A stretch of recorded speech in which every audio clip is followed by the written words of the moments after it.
Don't write checks until there's money in the bank. I think it's imperative that you must never do that and try and manage your funds accordingly. If you don't have money in the bank when you're starting your own business, don't write the check. I can always phone you and I can say, hey, listen, I don't have the money in the bank right now, so can I give you a check in 3 days when I'm expecting a check from another vendor?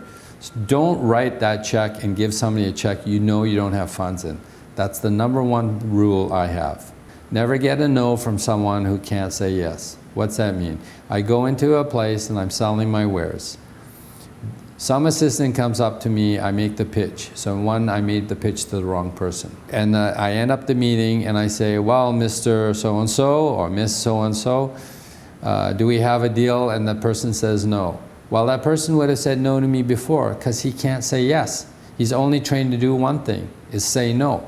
So no matter what I did or what I do, the answer was always a no from him.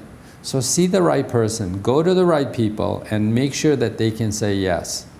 If you're seeing the guy that will see you, that cannot say yes, you're wasting your time.